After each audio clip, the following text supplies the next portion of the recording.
যে গোলামটা দেখা যায় সে যখন কাজ করে এই কাজের মধ্যে ফাঁকি দেয়, মাঝে মাঝে কাজ থেকে পলায়ন করে। ইয়া রাসূলুল্লাহ, ইয়া হাবিবাল্লাহ, ও নবীজি, আমার ওই গোলামটা কাজ থেকে পলায়ন করার জন্য, এই কাজে ফাঁকি দেওয়ার জন্য নবীজি আমি তাকে গাল মন্দ করি, আমি তাকে মাঝে মাঝে মারপিট করি। ইয়া রাসূলুল্লাহ, ইয়া হাবিবাল্লাহ, এবার বলেন না এই জন্য আমার কি কোনো হিসাব হবে নাকি? আল্লাহ নবী বিশ্বনবী রাহমাতুল্লিল আলামিন ওই সাহাবীকে তখন ডাক দিয়ে বললেন, সাহাবী রে,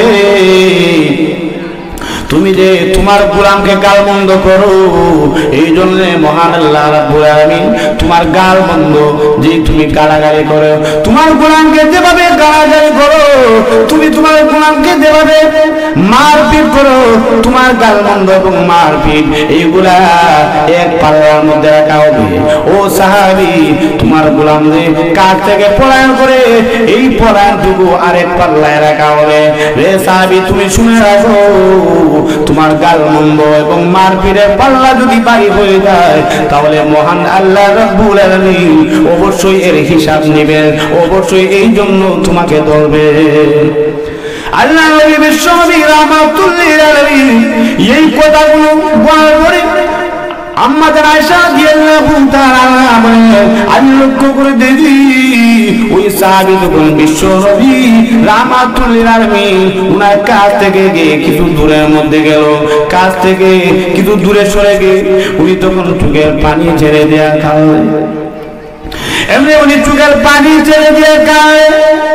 আর চোখের পানি ছেড়ে দিয়ে কান্না করার পরে আল্লাহ নবী বিশ্বনবী রাহমাতুল্লিল আলামিনের দরবারে তখন এসে ডাক দিয়ে বলতেছে, ইয়া রাসূলুল্লাহ, ইয়া হাবিবাল্লাহ, ও নবীজি, আমি যেভাবে আমার গোলামকে অতীতে মারপিট করেছি, কাজ থেকে পলায়ন করার কারণে, কাজ ফাঁকি দেওয়ার জন্য নবীজি আমি যেভাবে আমার গোলামকে মারপিট করেছি, না জানি আমি আমার গোলামের উপর হয়তো জুলুম করে ফেলেছি গো নবীজি। ও নবীজি, এই জন্য হয়তো মহান আল্লাহ কিয়ামতের কঠিন ময়দানে মহান আল্লাহ হয়তো আমাকে এই জন্য ধরতে পারে।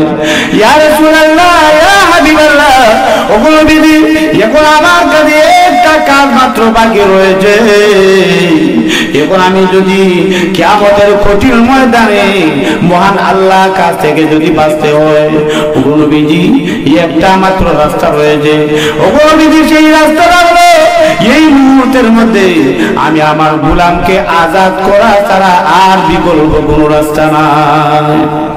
ও নবীজি, এই জন্য আমি আমার গোলামটাকে আজাদ করে দিলাম, বলেন না সুবহানাল্লাহ। গোলামটাকে আজাদ করে দিলাম। বাইরে আমার লক্ষ্য করে দেখুন, এই জন্য